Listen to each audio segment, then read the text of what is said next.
In the annals of aerial warfare, certain names carry the weight of tragedy and transformation in equal measure. Schweinfurt is one such name. To understand what transpired on that autumn day in 1943, we must first understand the machine at the centre of the story and the philosophy that governed its use.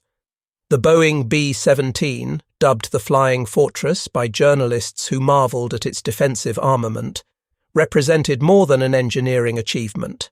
It embodied a particular American faith in technological supremacy and tactical doctrine that would be tested to its absolute limits. The aircraft itself was genuinely impressive by the standards of its era. 4 Wright Cyclone engines provided the power to carry crews of 10 men, along with several tons of high-explosive ordnance, to targets deep within enemy territory.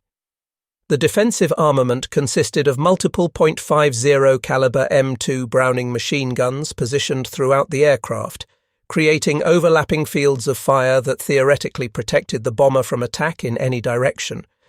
There were positions in the nose, the dorsal turret, the ball turret beneath the fuselage, the waist positions on either side, and the tail. Each gun was capable of firing hundreds of rounds per minute, and when multiple aircraft flew in tight formation, the combined firepower was supposed to create an impenetrable shield of steel. The American strategic bombing doctrine rested on several key assumptions. First, that precision attacks on critical industrial targets during daylight hours would be more effective than the area bombing campaigns conducted by the British Royal Air Force at night. Second, that heavily armed bombers flying in disciplined formations could defend themselves against fighter attacks without requiring fighter escort throughout the entire mission. Third, that systematic destruction of key industries, particularly ball-bearing manufacturing, would cripple the German war economy and hasten the end of the conflict. These assumptions were not baseless. They were grounded in careful analysis, tactical theory, and genuine belief in American industrial and technological capabilities. But belief, no matter how sincere, cannot alter the harsh realities of combat. The ball-bearing factories at Schweinfurt represented what military planners call a choke point, a single critical component whose destruction would cascade throughout the enemy's entire industrial system. Ball bearings, those seemingly simple assemblies of precision-machined steel spheres, were essential to virtually every piece of military equipment. Tanks required them for their turret mechanisms and running gear. Aircraft engines depended on them. Naval vessels needed them for propeller shafts and gun turrets. Transport vehicles, factory machinery, even small arms production relied on bearings manufactured to exacting tolerances. Intelligence estimates suggested that the factories around Schweinfurt produced nearly half of Germany's total ball-bearing supply, and that a sustained campaign against these facilities could reduce German armaments production by 30 to 40% within months. This made Schweinfurt an irresistible target, despite its location deep within German territory, far beyond the range of existing fighter escorts. The P-47 Thunderbolt, America's primary escort fighter in the summer and autumn of 1943, was a formidable aircraft in its own right. Heavily armed with 8.50 caliber machine guns, ruggedly constructed and capable of absorbing significant battle damage, the Thunderbolt earned the respect of its pilots and the fear of German fighter pilots who encountered it. However, its internal fuel capacity limited its effective combat radius. Even with external drop tanks, disposable fuel containers that could be jettisoned when empty or when combat was joined, the Thunderbolt could only escort bombers to a point roughly over the German border before being forced to turn back. Beyond that line, the bombers would be on their own. The Luftwaffe, Germany's air force, understood this limitation perfectly. They had studied American tactics, analyzed the patterns of bomber formations, and developed counter-tactics specifically designed to exploit weaknesses in the defensive box formation. German fighter pilots were experienced, skilled, and increasingly desperate as the tide of war began to turn against their nation. They knew that every bomber destroyed represented not just a tactical victory, but a small delay in the inevitable Allied advance. The Focke-Wulf 190 and Messerschmitt 109 Germany's primary fighter aircraft, were being modified specifically for bomber interception. Heavier armament, including 20mm and even 30mm cannons, replaced some of the lighter machine guns. Armor plating protected cockpits and critical systems, allowing pilots to close to point-blank range before firing. Some aircraft were configured as Sturmböcke, assault rams, so heavily armoured and armed that they sacrificed speed and manoeuvrability to absorb defensive fire while delivering devastating attacks. The first major raid on Schweinfurt had taken place on August 17, 1943, as part of a dual mission that also targeted aircraft factories at Regensburg. That mission had been costly beyond anything previously experienced by the 8th Air Force. 60 bombers failed to return, and hundreds of airmen were killed, wounded, or captured. The survivors brought back harrowing accounts of relentless fighter attacks, of watching neighbouring aircraft disintegrate under cannon fire, of seeing parachutes blossom in the sky as men abandoned burning fortresses, of emptying ammunition belts while German fighters continued to press their attacks. The damage inflicted on Schweinfurt was significant, but not catastrophic. The factories had been hit, production had been disrupted, but German industrial resilience and the dispersal of manufacturing capabilities meant that bearing production recovered more quickly than anticipated. Despite the losses, despite the clear evidence that unescorted bombers were vulnerable, the decision was made to return to Schweinfurt. The reasoning was complex and multifaceted. Intelligence suggested that the earlier raid had inflicted more lasting damage than initially believed. There was pressure from political and military leadership to demonstrate that strategic bombing could achieve decisive results. There was also a genuine belief, perhaps a desperate hope, that the Luftwaffe had been sufficiently weakened by attrition that a second raid might succeed with acceptable losses. Additional tactical modifications had been implemented. More guns had been added to the B-17s, including chin turrets to defend against head-on attacks, which had proven particularly deadly. Crews had received additional training in formation flying and defensive tactics. New drop tank designs promised to extend fighter escort range slightly further. But fundamentally, the mission still required bombers to penetrate deep into Germany without fighter protection for the most dangerous portions of the journey. October 14, 1943, dawned cold and grey across the airfields of eastern England. Crews had been awakened hours before sunrise, roused from their bunks to prepare for the mission they had been briefed on the previous evening. The target was familiar, the risks well understood. Breakfast, such as it was, sat heavily in stomachs knotted with anticipation and fear. Men wrote letters they hoped would never need to be sent, checked and rechecked their equipment, and tried not to think too hard about the statistics, about the odds, about the empty bunks that would greet them if they returned. The pre-flight rituals provided some comfort, familiar routines in a situation that was anything but routine. Pilots conducted their walk-around inspections, checking control surfaces, examining engines for leaks or damage, verifying that ordnance was properly loaded and secured. Gunners test-fired their weapons, the brief chatter of .50 caliber fire echoing across the airfields. Bombardiers carefully checked their bomb sights, those complex optical instruments that would theoretically allow them to place bombs precisely on target from altitudes above 20,000 feet. Navigators reviewed their charts and calculations, plotting courses that would take them to the target and, with luck, back home again. The takeoff sequence was a carefully choreographed ballet of heavy aircraft. 291 B-17s were scheduled for the mission, taking off from multiple airfields and assembling into a stream that would cross the English Channel and penetrate into occupied Europe.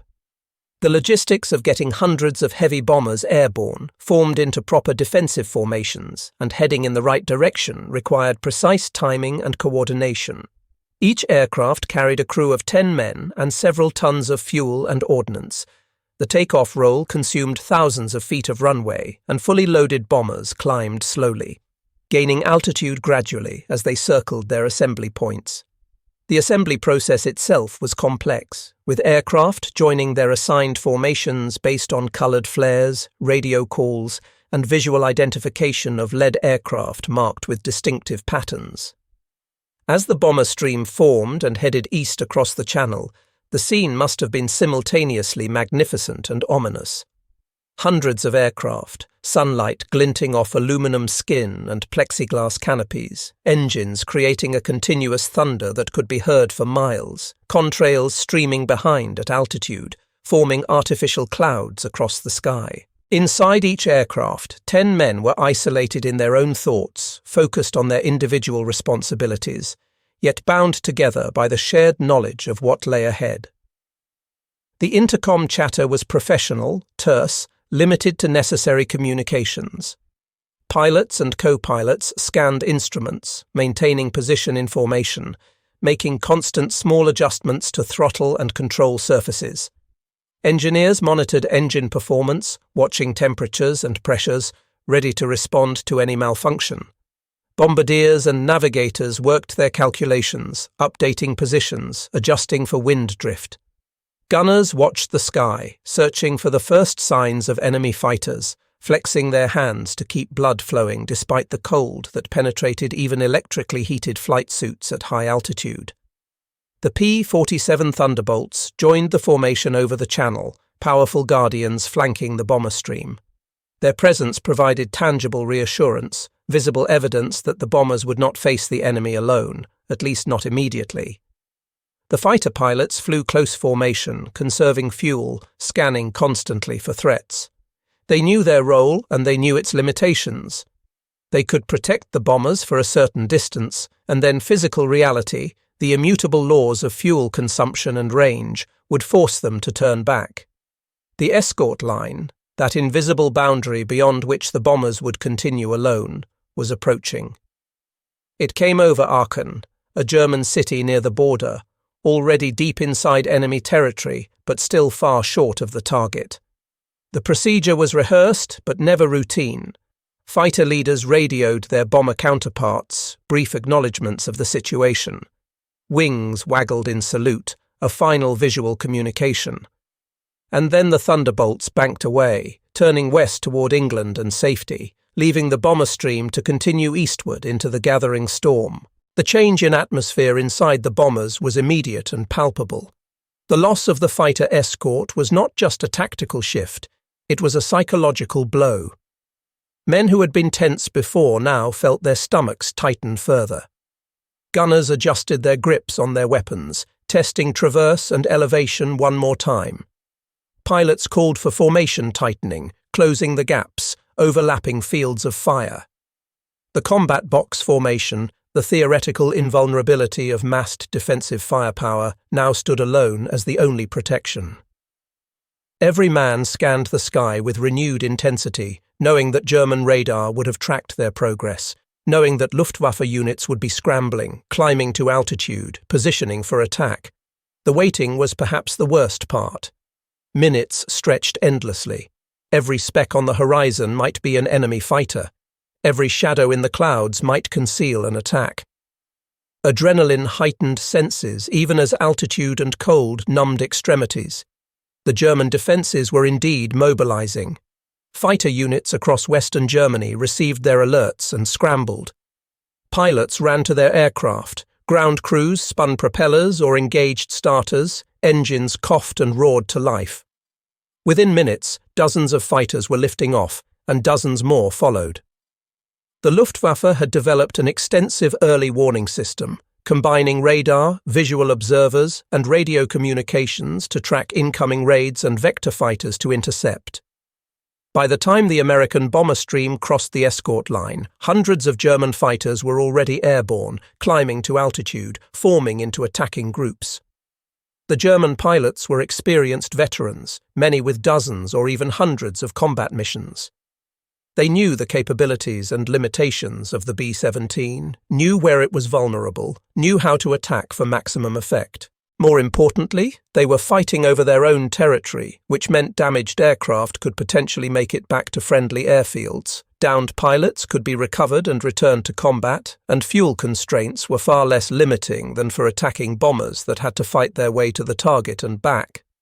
The first attacks came without much warning. German fighters, having climbed above the bomber formation, dove from the sun, using altitude and bright sky behind them to mask their approach. The favourite tactic had evolved into head-on attacks, exploiting the relative weakness of the B-17's nose armament despite recent improvements. At a combined closure rate approaching 700 miles per hour, the time window for effective defensive fire was measured in seconds. German pilots, nerves steady despite the terrifying speed of the approach, waited until they were dangerously close before firing. The 20mm and 30mm cannon shells they carried were devastating when they struck. Unlike .50 caliber bullets, which might pass through aluminum skin without catastrophic effect, cannon shells exploded on impact, tearing jagged holes, severing control cables, igniting fuel tanks, killing or wounding crew members with fragments. A single well-placed burst could destroy an engine or blow away a section of wing. Multiple hits could break a bomber apart in mid-air. The American gunners fought back desperately. The moment German fighters were spotted, warning calls crackled over intercoms. Gunners traversed their weapons, following the attackers, pressing triggers, sending streams of .50 caliber fire toward the oncoming fighters. The noise inside the aircraft became overwhelming, the hammering of machine guns combining with the roar of wind through bullet holes and the shouts and screams over the intercom. Empty shell casings clattered across the floor. Cordite smoke filled the interior. The intense cold at altitude combined with the heat of guns fired in long bursts created surreal temperature extremes. Gunners' hands, even in heavy gloves, could freeze to metal or burn on overheated barrels. The physical demands of the fight were exhausting, rotating heavy turrets, lifting and aiming the weighty .50 caliber weapons, the vibration of sustained fire, all while wearing bulky flight suits and oxygen masks at altitudes where the thin air left men lightheaded despite supplemental oxygen. The casualties began immediately and mounted relentlessly. One moment a fortress would be flying in formation, the next it would stagger as cannon shells walked across its fuselage. Sometimes the damage was survivable, engines feathered, holes patched with whatever was available, aircraft dropping out of formation but still flying. Often it was not. Catastrophic hits to fuel tanks produced instant infernos, flames engulfing the aircraft so quickly that crew members had no chance to bail out. Structural failures, wings tearing away, or fuselages breaking apart were equally fatal. The fortunate, if fortune can be measured in such circumstances, were those who had time to reach their parachutes and jump. Even then, survival was not assured. Parachutes could fail to open, men could be wounded during the jump or freeze during the long descent, and upon landing, capture by hostile forces, or worse, angry civilians, was a grim possibility. From inside the remaining bombers, the spectacle was nightmarish. Crews watched as aircraft they had been flying formation with seconds earlier simply ceased to exist or fell away in flames. They saw parachutes deploy and counted them, hoping that all 10 crew members from the lost bomber had escaped. They saw parachutes that didn't open, small figures plummeting. They saw German fighters circling around damaged bombers that had fallen behind the formation, harrying them, making repeated passes until the crippled aircraft could no longer stay aloft. Some German pilots showed mercy, allowing clearly doomed aircraft to descend unmolested. Others, driven by the brutal arithmetic of war or personal vengeance for their own losses, continued to fire even at bombers clearly out of the fight. The psychological toll of watching this carnage while simultaneously fighting for your own survival, maintaining formation discipline, and continuing toward the target was immense.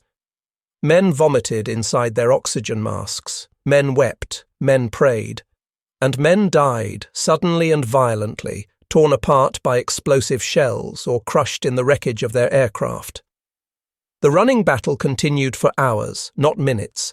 The German tactics evolved dynamically during the engagement. After the initial head-on passes, fighters repositioned for beam attacks, diving from the flanks where defensive fire was less concentrated. Some formations employed what became known as company front attacks, multiple fighters approaching in line abreast, spreading their fire across several bombers simultaneously, making it impossible for defensive gunners to concentrate on any single attacker. Other groups used successive wave attacks, one fighter making a pass, then a second, then a third, keeping up constant pressure, never allowing gunners to relax or reload without threat. The most devastating were the attacks on individual bombers that had been damaged and dropped from formation. German fighters, recognizing a vulnerable target, would swarm it, sometimes 4 or 5 fighters concentrating on a single crippled fortress, raking it with cannon fire until it fell. This was brutal, but tactically sound. A damaged bomber out of formation had limited defensive firepower and was effectively helpless. Finishing it quickly and moving to the next target was simply efficient. By the time the surviving bombers reached Schweinfurt, the formation had been savaged. Dozens of aircraft were gone, many more were damaged, ammunition was running low, and crews were physically and emotionally exhausted. But the mission still demanded completion. The bomb run required aircraft to fly straight and level, maintaining course and altitude despite flak and fighter attacks, while bombardiers made their final calculations and adjustments. This period of vulnerability, when evasive action was impossible, was always the most dangerous part of any mission. German anti-aircraft artillery, the feared flak that created black bursts of explosive fragments at precise altitudes, now joined the fighter attacks. The sky filled with dark puffs, each representing thousands of steel fragments capable of shredding aircraft and crew. The noise of flak fragments hitting the aircraft added to the cacophony of battle. Holes appeared in wings and fuselages, some minor, some catastrophic. More aircraft fell to flak than to fighters during these critical minutes. The bombs finally dropped, tons of high explosive tumbling toward the factories below. From altitude, the results were difficult to assess with precision. Bombardiers reported hits, explosions bloomed, smoke rose. Post-strike reconnaissance photography would later confirm significant damage to the bearing plants and surrounding industrial infrastructure. But in the moment, none of that mattered to the crews. What mattered was completing the turn away from the target and beginning the long journey home, a journey that would offer no respite from attack. The German fighters, far from being exhausted or satisfied, resumed their assault with renewed vigor. They knew the American bombers were now lighter, having dropped their ordnance, but also low on ammunition and fuel, damaged and desperate to escape. The return journey became, if anything, more brutal than the inbound flight. Stragglers, aircraft that could not maintain formation speed due to damaged engines or airframe damage, were picked off methodically. Formations that had been tight at the beginning of the mission were now ragged, gaps evident where dozens of aircraft should have been. The ammunition situation became critical. Gunners who had been firing in controlled bursts now found themselves running completely dry. Some positions exhausted their entire supply of belts, thousands of rounds expended in the desperate effort to keep fighters at bay. Without ammunition, a gun position became simply a place to watch helplessly as German fighters closed without opposition. Some crew members abandoned empty gun positions to help wounded comrades or fight fires. Others stayed at their posts, hoping their presence alone might deter some attacks, a futile gesture in most cases, but born of training and discipline. The journey home stretched endlessly. Every minute seemed an hour. Navigation became more challenging as landmarks disappeared beneath clouds or were obscured by battle damage to navigator stations. Radio silence was maintained to prevent German fighters from homing in on transmissions, which meant formations were isolated, each group fighting its own battle, unaware of what was happening to the others. When the coastline of occupied France finally appeared ahead, visible through breaks in the clouds, it offered a glimmer of hope. But even crossing the coast did not end the threat. Some German fighters pursued well out over the water, making final attacks before breaking off to return to their bases. A few bombers, seemingly having survived the entire ordeal, fell into the channel, engines failing, fuel exhausted, or accumulated damage finally overwhelming the aircraft's structural integrity. Those that ditched in the water faced a different kind of fight for survival, waiting in life rafts or floating in frigid water, hoping for rescue before hypothermia or drowning claimed them. The channel, despite its narrowness, was still deadly to downed airmen. Some were picked up by British air-sea rescue launches or passing vessels. Others were not found in time or were never found at all, becoming statistics recorded as missing in action, their final resting place the cold depths of the sea. The sight of the English coast represented salvation for those who made it that far. But the ordeal was not quite over. Damaged aircraft had to find suitable airfields for emergency landings. Some runways were already crowded with damaged bombers that had landed ahead of them. Aircraft with wounded aboard were given priority, and emergency services, ambulances, and medical personnel stood ready at the edge of runways. Many bombers landed with systems barely functioning, hydraulics shot out requiring manual gear extension, brakes damaged or destroyed, control surfaces shredded or partially missing. Some pilots brought their aircraft in on 2 engines, or even 1, feathered propellers windmilling uselessly. Others made belly landings, gear up, skidding across grass or concrete in showers of sparks and tearing metal. The skill demonstrated by pilots in bringing home aircraft that by all rights should not have been flyable was extraordinary, testament to their training and determination. As aircraft finally came to rest on English soil, the true scope of the disaster became apparent. Ground crews and support personnel who rushed to meet the returning bombers found scenes of carnage. Blood pooled on floors and spattered on bulkheads. Wounded and dead crew members had to be carefully extracted from cramped positions. The damage to the aircraft themselves was staggering, holes punched through wings and fuselages, entire sections of skin torn away, control surfaces shredded, engines destroyed, interiors gutted by fire. That any of these aircraft had made it home seemed miraculous, but the count of returning aircraft was what drove home the magnitude of the loss. As hours passed, and it became clear no more bombers would be arriving, the final tally was grimmer than even the most pessimistic predictions. 60 aircraft had failed to return, roughly 20% of the attacking force. More than 600 men were missing, killed, or captured. Of the aircraft that did return, only a handful were undamaged. The majority bore significant battle damage, ranging from repairable to beyond salvage. The human cost extended far beyond the numbers. Entire crews had been wiped out, men who had trained together, flown together, and died together. The empty bunks and personal effects of the missing created a haunting presence in barracks and tents.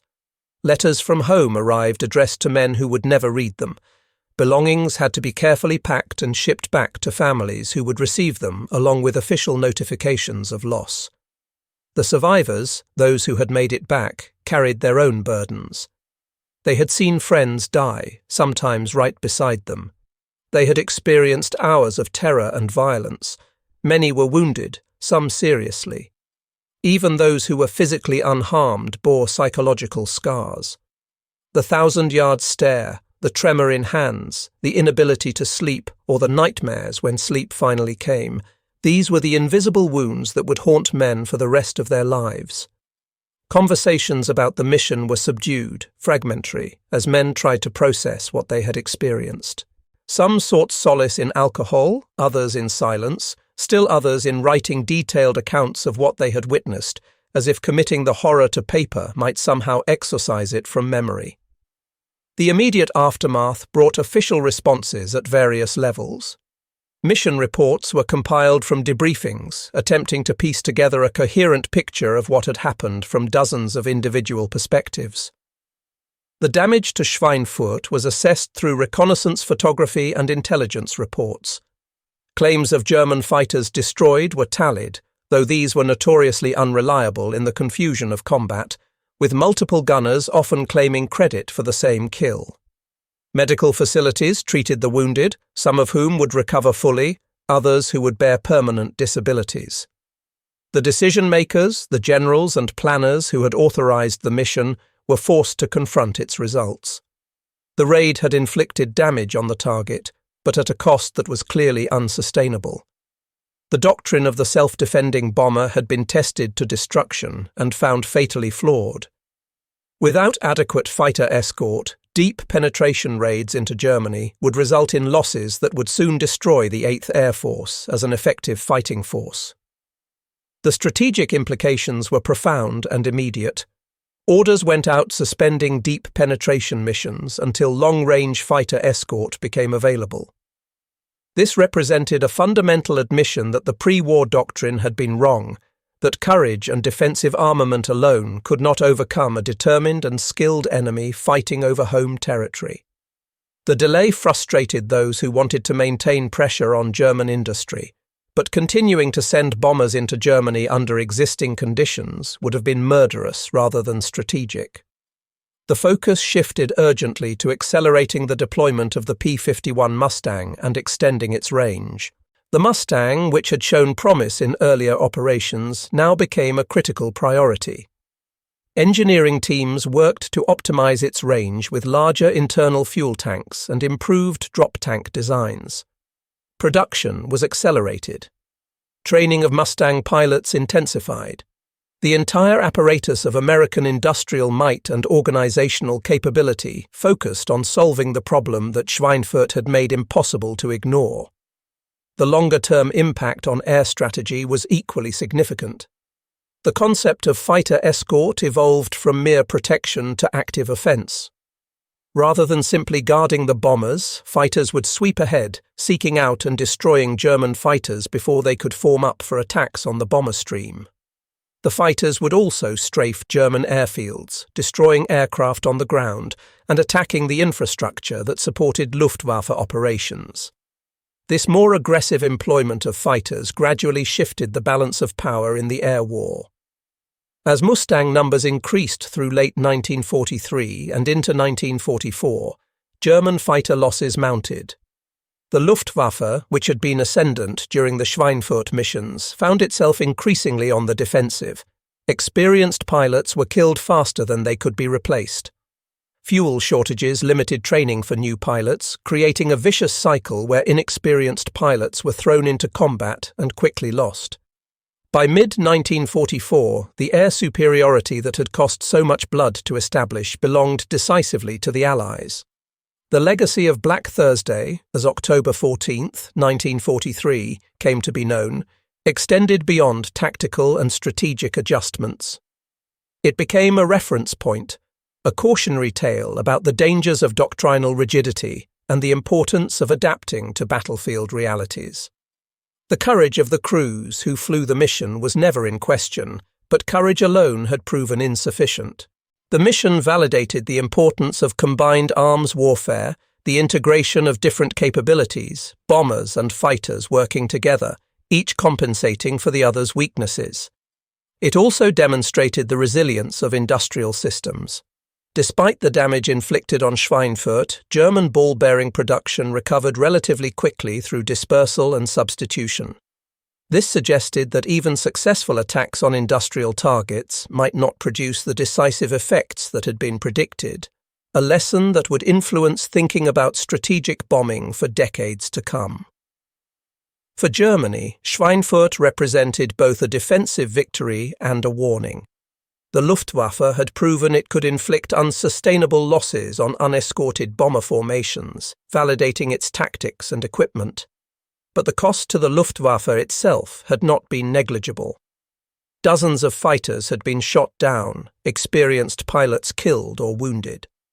Ammunition and fuel had been expended in large quantities. The industrial targets, while not completely destroyed, had been damaged, requiring resources to repair that could have been used elsewhere. Most ominously for Germany, the raid demonstrated that the Allies were willing to accept heavy losses in pursuit of strategic objectives, and that they had the industrial capacity to replace lost aircraft and train new crews. The arithmetic of attrition, if it continued at these rates, would eventually favour the side with greater resources, and that side was unquestionably the Allies. The personal stories emerging from Schweinfurt were countless, each one a small tragedy or triumph within the larger catastrophe. There were tales of heroism, pilots holding formation despite impossible damage, gunners fighting until they collapsed from wounds or exhaustion, bombardiers completing their runs despite fighters and flak. There were stories of survival against odds, men parachuting from exploding aircraft, evading capture, making their way through occupied territory to Spain or Switzerland and eventually back to England. There were stories of loss, of last radio transmissions from doomed aircraft, of men seen falling without parachutes, of entire crews lost without survivors to tell what had happened to them. Medical personnel who treated the wounded marvelled at injuries survived and mourned those who died despite their best efforts. Chaplains who wrote to families struggled to find words that might offer comfort in the face of such loss. The aircraft themselves became characters in these stories.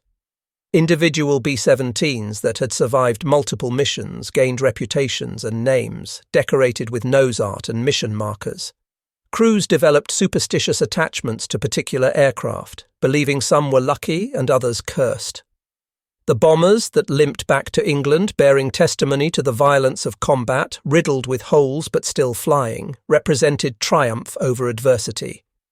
Those that never returned became memorials, their names recorded in squadron histories, their fates investigated as far as possible from the fragmented evidence of witness accounts and enemy records. Every missing aircraft represented 10 families receiving devastating news, 10 sets of personal effects being packed and shipped, 10 empty places at mess tables and in barracks. The mechanics and ground crews who maintained the bombers faced their own challenges in the wake of Schweinfurt. The sheer volume of battle damage overwhelmed normal repair capacities. Aircraft that would normally be written off as beyond economical repair were instead patched and returned to service because replacement aircraft were not available quickly enough. Mechanics worked exhausting shifts, cannibalizing parts from the most badly damaged aircraft to repair those that could be salvaged. The ingenuity displayed in these repair efforts was remarkable, improvising solutions with available materials, fabricating replacement parts in field workshops, finding ways to restore structural integrity to airframes that looked like scrap metal.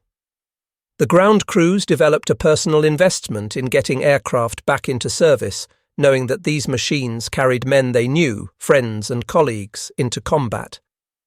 Every bomber returned to flight status represented lives potentially saved on future missions. The intelligence analysts who assessed the mission results faced a complex task. Bomb damage assessment from reconnaissance photographs provided some objective data about destruction in the target area, but translating that into meaningful estimates of impact on German war production required sophisticated analysis. The claims of enemy fighters destroyed had to be evaluated skeptically, knowing that overclaiming was inevitable in the confusion of battle.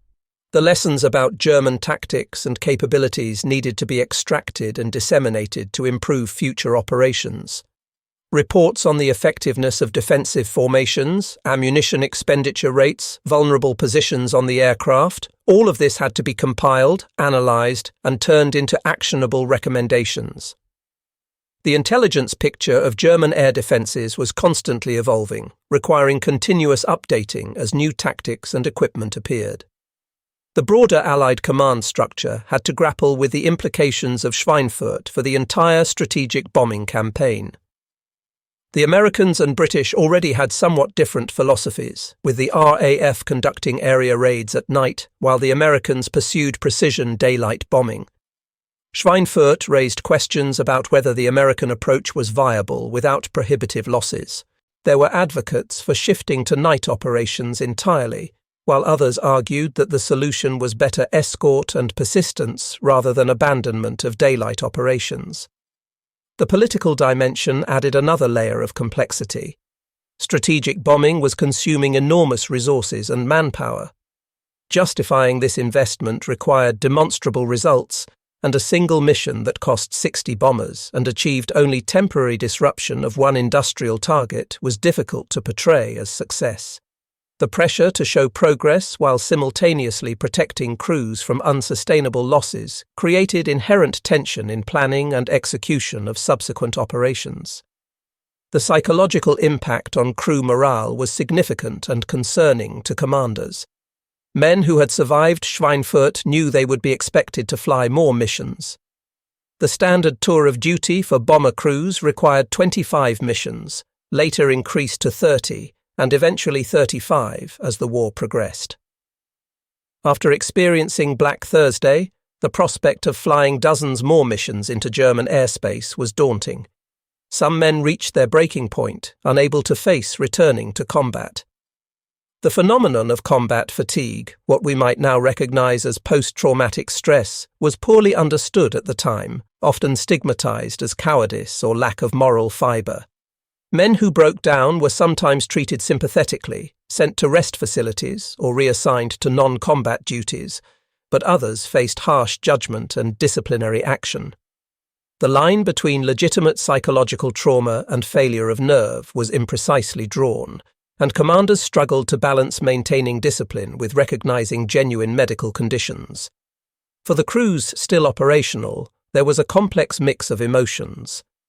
Pride in having completed the mission and survived existed alongside grief for lost friends and apprehension about future missions. The bonds between crew members intensified, men who had faced death together developing relationships deeper than normal friendships.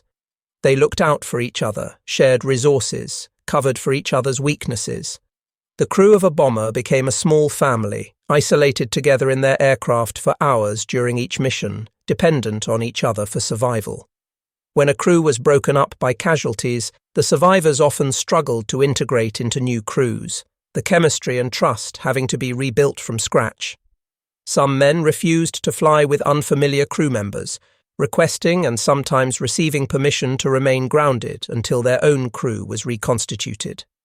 The evolution of equipment and tactics following Schweinfurt was rapid and comprehensive. New defensive positions and armament configurations were tested and implemented. The chin turret, added to counter head-on attacks, became standard. Experiments with different ammunition types sought to maximize effectiveness against German fighters. Armor protection for crew positions was increased where possible, though always balanced against the weight penalty that reduced bomb load and range. Formation tactics were refined, seeking optimal balance between defensive firepower and bombing accuracy.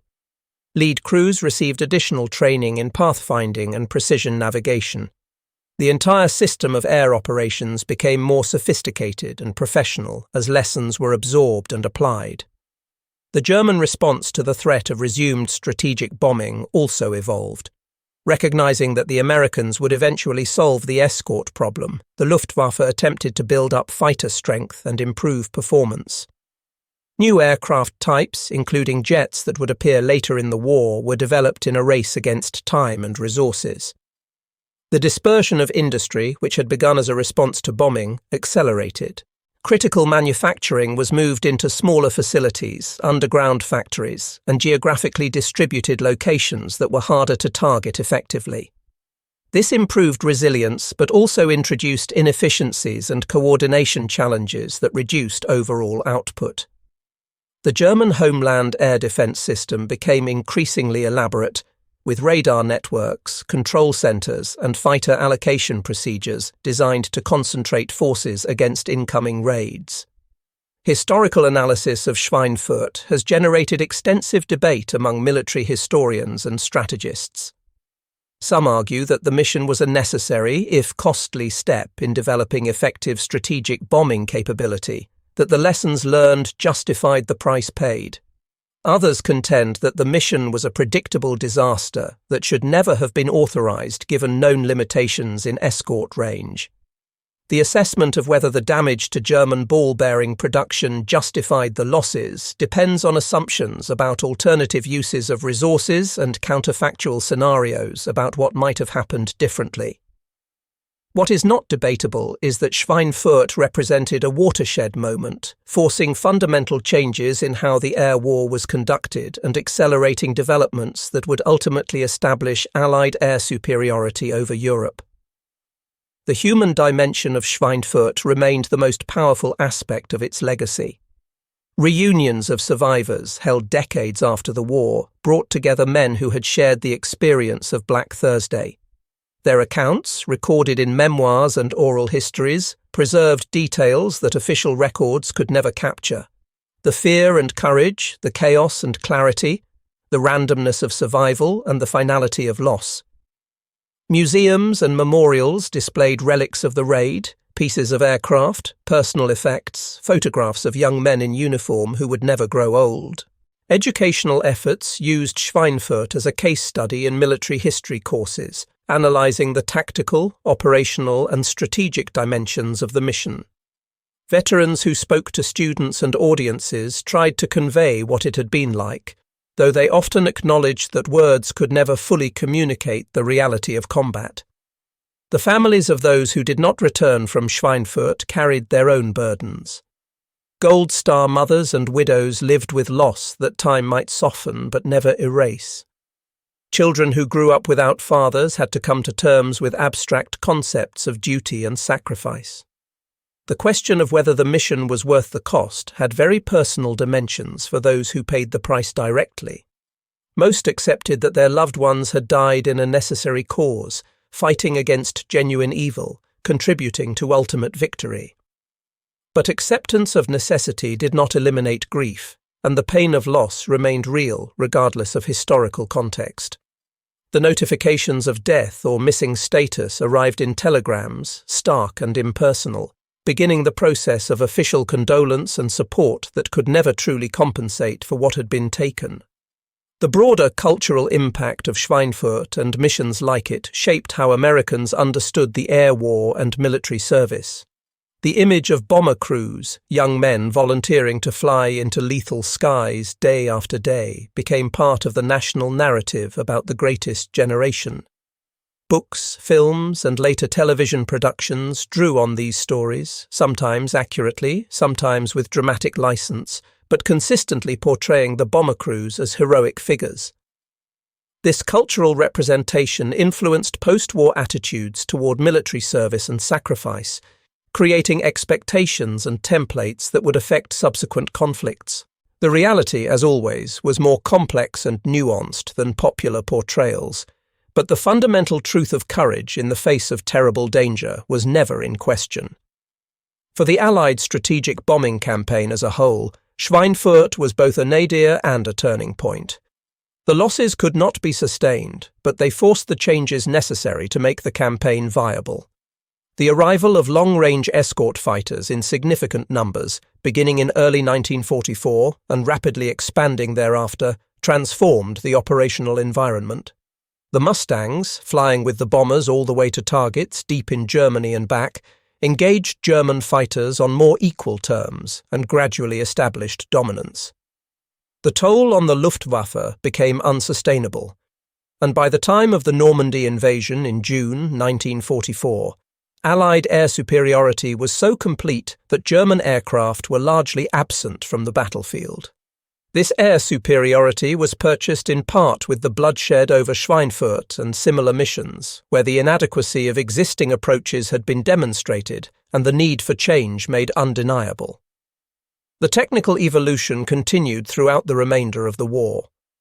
The B-17 itself went through multiple iterations, each incorporating lessons from combat. Later models had improved defensive armament, better crew protection, upgraded systems, and refinements based on operational experience. The P-51 Mustang similarly evolved, with engine upgrades, additional fuel capacity, and improved armament. Other aircraft types entered service, including the B-24 Liberator, which eventually surpassed the B-17 in numbers produced, though never quite capturing the same iconic status. The coordination between bombers and fighters became increasingly sophisticated, with fighter sweeps timed to engage German fighters before they could form up, close escort staying with bomber formations, and target area support attacking ground defences. The entire apparatus of strategic bombing matured from the relatively crude early efforts into a complex, integrated system capable of placing thousands of aircraft over targets with reasonable accuracy and acceptable losses. The end of the war brought its own reckoning with the strategic bombing campaign and missions like Schweinfurt. Post-war studies, including the United States Strategic Bombing Survey, attempted to assess objectively what had been achieved and at what cost. The findings were complex and sometimes contradictory. Strategic bombing had clearly contributed to Allied victory, but its effectiveness varied considerably by target type and period. Transportation networks and oil production proved more vulnerable to systematic attack than individual industrial plants. The psychological impact on German civilian morale was less decisive than pre-war theorists had predicted. The resources devoted to air defense, both active fighters and flak and passive dispersal and hardening, represented a significant drain on German war efforts, though quantifying this effect precisely remained challenging. The human cost of the bombing campaign, both in aircrew casualties and in civilian deaths on the ground, raised moral and ethical questions that continue to be debated. For those who had been there, who had flown through the nightmare of Black Thursday, the academic analyses and historical assessments were abstract compared to lived experience. They knew what they had seen and felt and endured. They knew the friends they had lost, the terror they had faced, the relief of survival. As veterans aged and the passage of time provided perspective, many reflected on the meaning of their service and sacrifice. Most expressed pride in having contributed to defeating fascism and defending freedom. Many acknowledged the horror of what they had experienced and the permanent impact it had on their lives. Few claimed to fully understand the larger strategic and historical forces in which they had been caught up, recognizing that individual experience provides only a limited view of vast events. But their testimony, preserved in countless interviews, memoirs, and documentary records, ensures that Schweinfurt and Black Thursday will be remembered not just as statistics and tactical analyses, but as human stories of courage, loss, and survival in one of history's great conflicts.